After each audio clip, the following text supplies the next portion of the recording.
રત્નાબેન, આપ મહિલા છો, એ સંજોગોમાં એક મહિલા તરીકે આપને કેવું ફીલ થાય છે જે મા સુધીની વાત કરવામાં આવે, જે માતાને ઉલ્લેખ કરીને જે ભાષાનો પ્રયોગ થાય, એક મહિલા તરીકે આપ એને સ્વીકાર્ય કરો છો કે કઈ રીતે એને નજરે જુઓ છો? સૌથી પહેલા તો પદ્મકાંતભાઈ આપને નમસ્કાર અને આપના ચેનલમાં મને આમંત્રિત કરી છે એ બદલ આભાર અને ધન્યવાદ, અને મારા પેનલિસ્ટ સાથી મિત્રોને પણ નમસ્કાર, અને જ્યાં પણ મારી આવાજ જાય છે એટલે કે આપણા દર્શકોને પણ મારા નમસ્કાર. હવે મને ખ્યાલ જ હતું કે આ પ્રશ્ન આપ પહેલા મને જ કરશો, એટલે આઈ એમ મેન્ટલી પ્રિપેર. મારું તો એ કહેવાનું છે કે આ વાતનું વતેસર છે. જો એક વસ્તુ છે, આ વાતનું મર્મ સમજો. મર્મ સમજ્યા વગર આજે હવે ભાજપના લોકો નીકળી પડ્યા છે ટીકા ટિપ્પણી કરવા માટે, ટ્વીટ કરવા માટે, પરંતુ ખરેખર જે વ્યક્તિને એટલે કે જે દીકરીની વાત ઉપરથી આ બધી વાત ઊભી થઈ છે, એ દીકરી માટે તો કોઈ ભાજપવાળા બોલતા નથી, એના માટે તો કોઈ ટ્વીટ કરતા નથી. આ વાતનું મર્મ છે, અને મર્મમાં મા તરીકે એક સંવેદનશીલ શબ્દનો ઉપયોગ કરી દીધો છે, પરંતુ એમનું ક્યારે કોઈ કહેવાય છે ને ઇન્ટેન્શન કે એવી એમની ભાવના નથી કે કોઈને આહત કરવી કે કોઈને આ રીતે એક મા બેન દીકરીને કોઈ પણ રીતે આહત કરવાનું. તો એમની ગામઠી ભાષા કહેવાય કે એમની જે ભાષાનો લેખો છે એ પ્રમાણે એ બોલ્યા છે. બાકી મારું તો એ જ કહેવું છે કે જે દીકરી, જે અમરેલીની દીકરી જેના સાથે અને જેના કારણે આજે આખા ગુજરાતનું જે વાતાવરણ, રાજકીય વાતાવરણ ગરમાયું છે, એના વિશે તમે વાત નથી કરતા. એના વિશે જે એની સાથે અત્યાચાર થઈ ગયું, રાત્રે 12 વાગે એને અરેસ્ટ કરી. રત્નાબેન, બે ઘટનાઓ અલગ અલગ છે. રત્નાબેન, હું આપને બોલવા દઈશ, નહીં, હું આપને બોલીશ. હું રત્નાબેન એટલું જ કહું છું કે તમે નાર્કોટિક ટેસ્ટ કરવા માટે બેસી ગયા હોય તેમ પ્રતાપ દુધાતો કહેવાનો ભાવાર્થ કયો છે એમ કહીને આપ વર્ણન કર્યા છે. મુદ્દો એ છે કે પોલિટિકલ રાઇવલરી હોઈ શકે, વિચારો જુદા હોઈ શકે છે, પણ રત્નાબેન, કોઈની મા સુધી પહોંચીને વાત કરવી, કોઈની માનો ઉલ્લેખ કરો, એ કેટલે અંશે યોગ્ય છે? મારો આટલો સિમ્પલ સવાલ છે. પદ્મકાંતભાઈ, આપની વાત 100% સાચી છે, પરંતુ એમના ભાવાર્થમાં, એમના વાતચીતમાં એવું કંઈ નથી કે કોઈને ઉતારી પાડવા માંગે છે કે કોઈને કંઈક અપમાનિત કરવા માંગે છે. આ તો એક વાતને વતેસર કરવાની વાત છે, રહીનું પહાડ બનાવવા જેવી વાત છે, અને ખરેખર જે એનું મર્મ છે એ સમજવાની જરૂર છે. અને આપણા ગુજરાતમાં પહેલી વાર આવું થયું છે કે દીકરીને રાત્રે 12 વાગે સૌરાષ્ટ્રની પોલીસ, અમરેલી પોલીસ બોલાવીને લઈ જાય છે, અને પછી એને પછી રિકન્સ્ટ્રક્શન. હવે એ તો કોઈ લૂંટારૂ હતી કે કોઈ ચોરી કરેલી કે એને કોઈનું મર્ડર કરેલું કે 307 ની આરોપી હતી કે આ બધું સીનનું રિકન્સ્ટ્રક્શન કરવાની જરૂર હતી. તો મારું એક જ વસ્તુ કહેવાનું છે કે આજે આજનો જે આ વિડીયો છે અને આજની જે આ ડિબેટ છે ને એ અસ્થાને છે. કારણ કે સવાલ એ છે કે દીકરીનું અપમાન થયું છે, આખા ગુજરાતની દીકરીઓનું અપમાન થયું છે. પછી એ દીકરી બ્રાહ્મણની હોય, ક્ષત્રિયની હોય, પાટીદારની હોય કે દલિત સમાજની દીકરી હોય, દીકરી એટલે દીકરી છે. હું આપને કહેવા માંગુ તો બાબા સાહેબ આંબેડકરે જ્યારે બહેનો માટે એટલા સરસ કાયદા બનાવ્યા, ત્યારે બાબા સાહેબે ક્યારે એવું નતું વિચાર્યું કે પર્ટિક્યુલર કમ્યુનિટી બેન દીકરીને જ આ કાયદાનો ફાયદો થશે. તો અપમાન બધા માટે સરખું છે, અને બધાને આર્ટિકલ 21 મુજબ બધાને life two liberty with dignity છે, એ બંધારણીય હક છે, એ કાયદાકીય આપણને હક મળેલો છે. તો રત્નાબેન, વાતનું વતેસર કે નહીં, હું એની ચર્ચા અત્યારે એ કરવા માંગુ છું કે પાટીદાર દીકરીની ઇજ્જત બચાવવાના એક મુદ્દા સાથે તમે બહાર નીકળ્યા છો, અને બીજી બાજુ યજ્ઞેશભાઈની માતા પણ કોકની દીકરી હશે, યજ્ઞેશભાઈની માતા પણ એક સ્ત્રી છે, અને એના માટે જે શબ્દોનો પ્રયોગ થાય છે, જે ચર્ચામાં વચ્ચે લાવવામાં આવે છે, શા માટે આ તમે આને વખોડતા નથી? આ વસ્તુને કેમ ગંભીરતાથી લેવાતા નથી? તો દીકરીની ઇજ્જતના નામે રાજકારણ તો નથી રમી રહ્યા તમે? આ પ્રશ્ન બીજેપી પૂછશે તમને. એ બીજેપી પૂછી રહી છે, પરંતુ બીજેપી ખોટી રીતે પૂછી રહી છે. બીજેપી જ્યારે દહેગામમાં બનાવ બને છે, ખંભીસરમાં બનાવ બને છે, પાટણમાં બનાવ બને છે અને હાલ જે અમરેલીમાં બનાવ બન્યો છે, એના વિષય પર બીજેપી નથી બોલતી. ખાલી એક શબ્દ બોલાઈ ગયું છે કે બોલ્યું છે, એના માટે એમને એ જ કહું છું ને, એના માટે ડિબેટ ઊભી થઈ જૂના ગઈ છે. ચોપડા ખોલવાનું શરૂ કરશો રત્નાબેન? જૂના ચોપડા ખોલશો લો એન્ડ ઓર્ડર. રત્નાબેન, સવાલ અહીંયા જૂના law and ચોપડા order નો છે. ખોલશો રત્નાબેન? અડધી રાત્રે 12 વાગે છોકરીને પૂછપરછના નામે લઈ જવામાં આવે છે અને એના સંદર્ભમાં એક ઉહાપો કોંગ્રેસના નેતાઓ દ્વારા થાય છે. કોંગ્રેસના નેતાઓ એક દીકરીની ઇજ્જત માટે થઈને આંદોલન કરી રહ્યા છે. તેઓ ધરણા ઉપર બેઠા છે 24 કલાક કરતાં વધુ સમયથી. અને એવા સમયે એક સ્ત્રીની ઇજ્જત માટે, એક યુવતીની ઇજ્જત માટે લડનારા કોંગ્રેસ પાર્ટી પોતાની એક ભાષાનો સંયમ અપાવે અને કોઈની મા માટે બોલે, એ કેટલા અંશે યોગ્ય? અને ભૂતકાળમાં પણ આવા ઉચ્ચારણો કોંગ્રેસના નેતાઓ દ્વારા સ્ત્રીઓ માટે પણ થયેલા છે. પદ્મકાંતભાઈ, હું આપને યાદ કરાવી દઉં, મારા જે ભાજપના પ્રવક્તા હતા, પહેલા એમની વાતને હું આગળ વધારું છું. એમણે કીધું કે આમનું ડીએનએ આવું જ છે અને આ લોકો સંસ્કારી નથી. આ તો ઠીક છે કે એક પ્રતાપભાઈ દુધા એક નેતા છે, પરંતુ આપણા જે વડાપ્રધાન છે માનનીય શ્રી નરેન્દ્ર મોદીજી, એ શું કહે છે? જર્સી ગાય. જર્સી ગાય કોના માટે એમણે વાપરી છે? તો શું આપણે બધા આખું હિન્દુસ્તાન નથી જાણતું? 100 કરોડ કી ગર્લફ્રેન્ડ, એ બધું નથી જાણતું? કોંગ્રેસ કી વિધવા, એ બધા નથી જાણતા? હવે પ્રિયંકા ગાંધીના ગાલની વાત તો આપણે હમણાં જ અમારા વિશ્લેષકે કર્યું.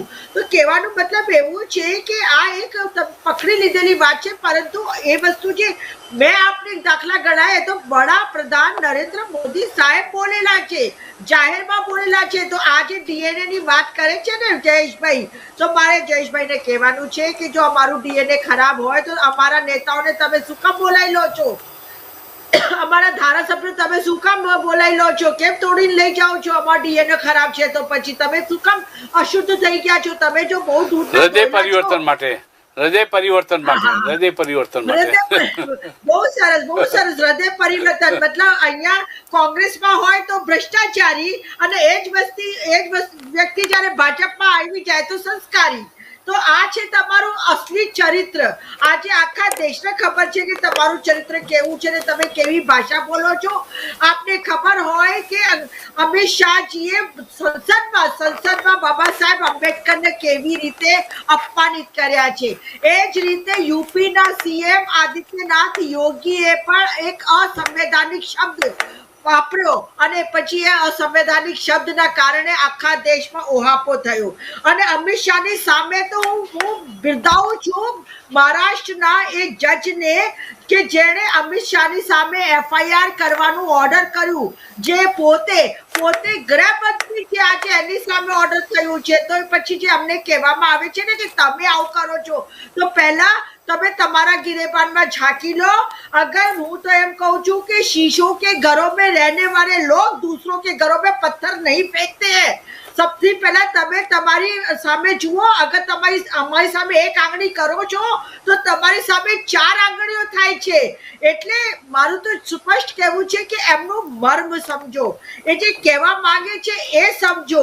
અને જે પાટીદાર દીકરી કે દલિત દીકરી હોય કે બ્રાહ્મણની દીકરી હોય, મેં ફરી કહું છું કે ક્ષત્રિયની દીકરી એ દીકરી છે અને દીકરીની અસ્મિતા માટે જ આ કોંગ્રેસ લડી રહી છે.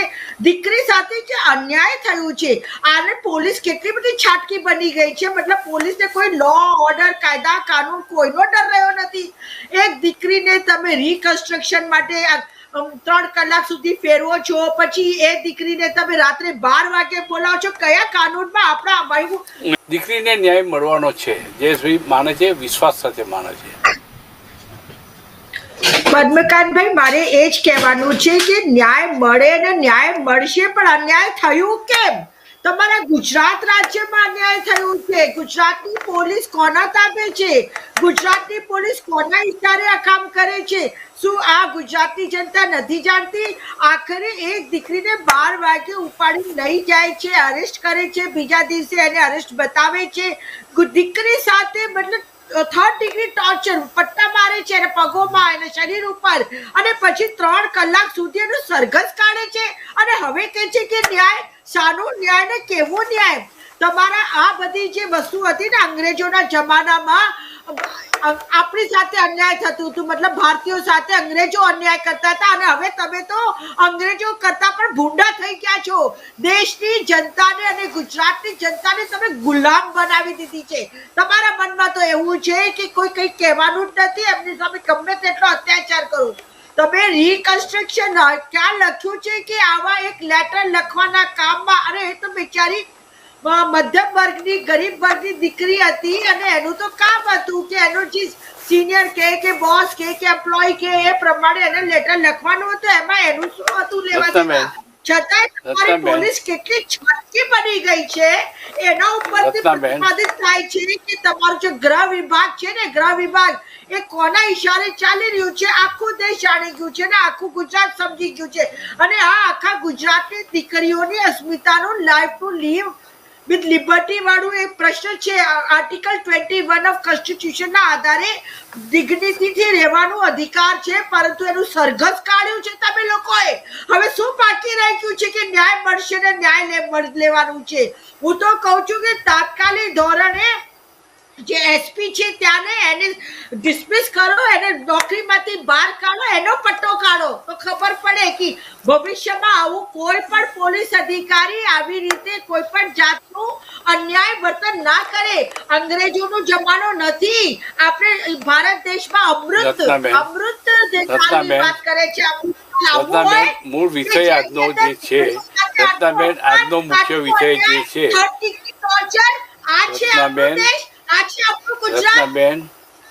રત્નાબેન મૂળ વિષય આપણો એ હતો કે પ્રતાપ દુધાત જેવા રાજકીય આગેવાને જે ભાષાનો પ્રયોગ કર્યો તમને લાગે છે કે તમને એ બદલ તમે સોરી કહેવા તૈયાર છો આ મારું કહેવાનું સ્ટેન્ડ એ છે કે તમે ખોટું બોલ્યા જ નથી તમે ખોટું સમજ્યા છો જે વસ્તુ જ્યાં કેવી છે ત્યાં નથી કહેતા અને વગર કામના મુદ્દા ઉપર આ એક ડિબેટ ઊભી કરી દીધી છે એવું કોઈ બોલ્યા નથી કે જેને તમે ખોટું સમજો ચલો બેન બાકી મારું ચલો બેન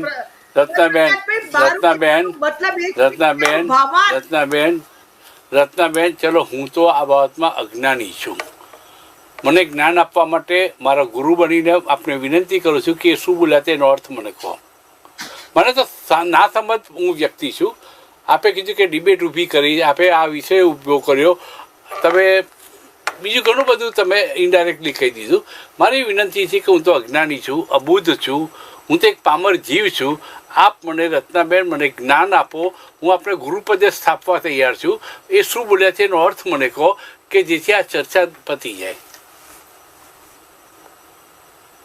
પદ્મકાંતભાઈ આપે જે બધી વાત કરી બહુ વિનમ્રતાથી વાત કરી છે હું પણ વિનમ્રતાથી એ જ કહું છું કે વસ્તુનું મર્મ સમજો એનો ભાવાર્થ સમજો એ શબ્દ પકડવાની જરૂર નથી પરંતુ એ શબ્દ કેમ બોલાયો છે એ સમજવાની જરૂર છે સ્ત્રીના ન્યાય માટે સાંભળો પ્રતાપભાઈ દુધાત કોંગ્રેસના નેતા પૂર્વ ધારાસભ્ય અમરેલી જિલ્લા કોંગ્રેસના પ્રમુખ જાહેર મંચ ઉપર એવું બોલ્યા છે કે ક્યાં છે એની માં મારે જોવી છે જે માતાને રાજનીતિ લેવા દેવા નથી તમે શેના માટે માતા વિશે આવા ઉચ્ચારણો કરો છો તમે ભાષા અને આક્ષેપો તમારી પાસે કોઈ શબ્દો નથી તમારે પાસે કોઈ શબ્દો નથી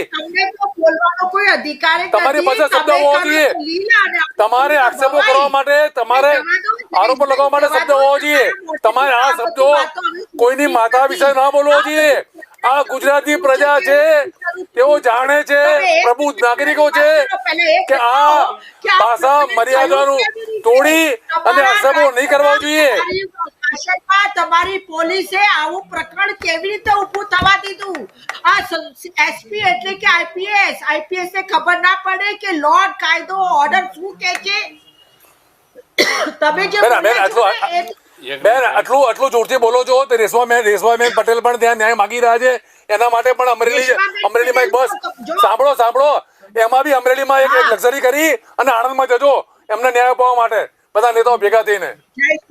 જયેશભાઈ, તમે હું આ મુદ્દે નથી બોલવા માંગતી, પરંતુ હવે તમે નામ લીધું છે તો હું કહી દઉં છું કે રેશમાબેન પટેલનો જે મુદ્દો છે એ રાજકીય નથી. એ મુદ્દો કેવો છે? કેમ રાજકીય નથી? કેમ રાજકીય નથી? રાજકીય છે બેન, રાજકીય મુદ્દો છે, રાજકીય મુદ્દો છે. કોઈની પર્સનલ લાઈફમાં ના પડવું જોઈએ નહીં. એક મિનિટ રત્નાબેન પ્લીઝ કોઈની અંગત લાઈફમાં ન પડવું જોઈએ. હું એમ કહું છું પૂરી કરવા દો પ્લીઝ. રેશમાબેન પટેલ 498 કરી શકે છે, ડોમેસ્ટિક વાયલન્સ કરી શકે છે, પછી એની પાસે તો ઘણી બધી રેમેડીઝ છે, પણ આ દીકરીની પાસે તો કોઈ રેમેડીઝ નથી, કારણ કે જે રક્ષક છે એ જ ભક્ષક બની ગયું. એટલા માટે તો રેશમાબેન પટેલ મારી એટલી વિનંતી છે કે કોઈની અંગત લાઈફમાં એક મિનિટ હજી શું આપણે કેવું છે? અને પ્રશાંતભાઈ મારે બીજું કેવું છે કે સાંભળો બે પ્રશાંતભાઈ, તમે એમ કહેતા હતા ને કે સૌરાષ્ટ્રની ભાષા છે પ્રતાપની, એટલે આવું બોલે. હું સૌરાષ્ટ્રનો છું, સાવરકુંડલાનો, પણ અમારી ભાષા આવી નથી કોઈની માતા વિશે બોલવાની પ્રશાંતભાઈ. એટલે આ પ્રતાપભાઈ દુધાત બોલ્યા એ દિલ્હીથી આવેલું ડીએનએ છે એટલે બોલ્યા છે. જો હવે જે તમે બોલી રહ્યા છો ને એ પણ તમારી મર્યાદાને ઓળંગી રહ્યા છો. તમે શું કહેવા માંગો છો? ડીએનએ ની વાત કરો છો તો હું તમને બતાવી દઉં કે આપણા અટલ બિહારી વાજપેયીનું ડીએનએ તો સીધું પાકિસ્તાનમાં મળે છે. જાઓ તપાસ કરી લો. હજી તો એ છે ને આપણા હયાતીમાં છે. બેન કોઈને બેન અહીંયા માતા વિશે